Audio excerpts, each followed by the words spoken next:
আয়াত ১৮৪ أياما معدودات فمن كان منكم مريضا أو على سفر فعدة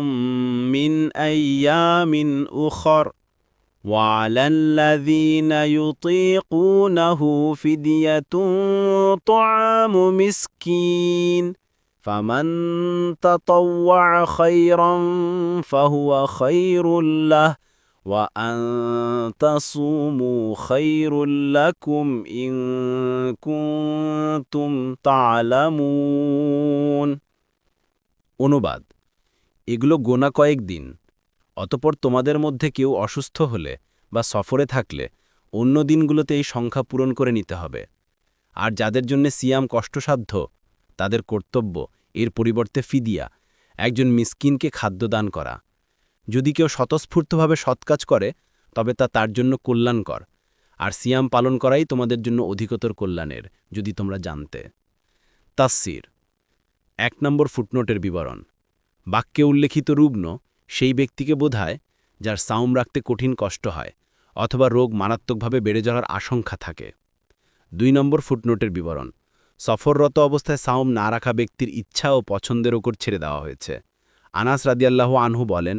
সাহাবীগণ রসুল সাল্লাল্লাহু আলাইহি সাল্লামের সাথে সফরে যেতেন তাদের কেউ সাওম রাখতেন আবার কেউ রাখতেন না উভয় দলের কেউ পরস্পরের বিরুদ্ধে আপত্তি উঠাতেন না রুগ্ন বা মুসাফির ব্যক্তি অসুস্থ অবস্থায় বা সফরের অসুবিধায় পতিত হয়ে যে কয়টি সাওম রাখতে পারবে না সেগুলো অন্য সময় হিসেব করে কাজা করা ওয়াজিব এতে বলা উদ্দেশ্য ছিল যে রোগজনিত কারণে বা সফরের অসুবিধায় পতিত হয়ে যে কয়টি সাওম ছাড়তে হয়েছে সে কয়টি সাওম অন্য সময় পূরণ করে নেয়া তাদের উপর ফরজ ৩ নম্বর ফুটনোটের বিবরণ আয়াতের স্বাভাবিক অর্থ দানায় যেসব লোক রোগজনিত কারণে বা সফরের দরুন নয় বরং সাওম রাখার পূর্ণ সামর্থ্য থাকা সত্ত্বেও সাওম রাখতে চায় না তাদের জন্য সাওম রেখে সাওমের বদলায় ফিদিয়ে দেওয়ার সুযোগ রয়েছে কিন্তু সাথে সাথেই এতটুকু বলে দেওয়া হয়েছে যে সাওম রাখাই হবে তোমাদের জন্য কল্যাণকর উপরোক্ত নির্দেশটি ছিল ইসলামের প্রাথমিক যুগের যখন লক্ষ্য ছিল ধীরে ধীরে লোকজনকে সাওমে অভ্যস্ত করে তোলা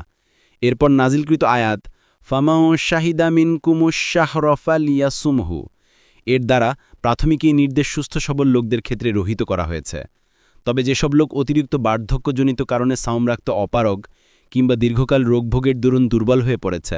অথবা দুরারোগ্য রোগে আক্রান্ত হয়ে স্বাস্থ্য পুনরুদ্ধারের ব্যাপারে একেবারে নিরাশ হয়ে পড়েছে সেসব লোকের বেলায় উপরোক্ত নির্দেশটি এখনও প্রযোজ্য রয়েছে সাহাবী ও তাবেইনগণের সর্বসম্মত অভিমত তাই সাহাবী সালামাহ ইবনুল আকওয়া রাদিয়াল্লাহু আনহু বলেন যখন ওয়া আলাল্লাযীনা ইউতীকুনাহু ফিদিয়াতুন তুআমু মিসকিন শীর্ষক আয়াতটি নাজিল হয় তখন আমাদেরকে এই মর্মে ইখতিয়ার দেওয়া হয়েছিল যে যার ইচ্ছা হয় সে সাওম রাখতে পারে আর যে সাওম রাখতে চায় না সে ফিদিয়া দিয়ে দিবে এরপর যখন পরবর্তী আয়াত ফামানা শাহিদা মিনকুমুশ শাহরা ফালিয়াসুমহু নাজিল হল তখন ফিদিয়া দেওয়ার ইখতিয়ার রহিত হয়ে সুস্থ সমর্থ লোকদের উপর শুধুমাত্র সাওম রাখাই জরুরি সাব্যস্ত হয়ে যায় পরবর্তী তাফসিরে যেতে ভিডিওটি শেষ হওয়ার পূর্বেই এই বক্সে ক্লিক করুন ভয়েস বা উচ্চারণে অনিচ্ছাকৃত ত্রুটি ক্ষমাসুন্দর দৃষ্টিতে দেখবেন ইনশাআল্লাহ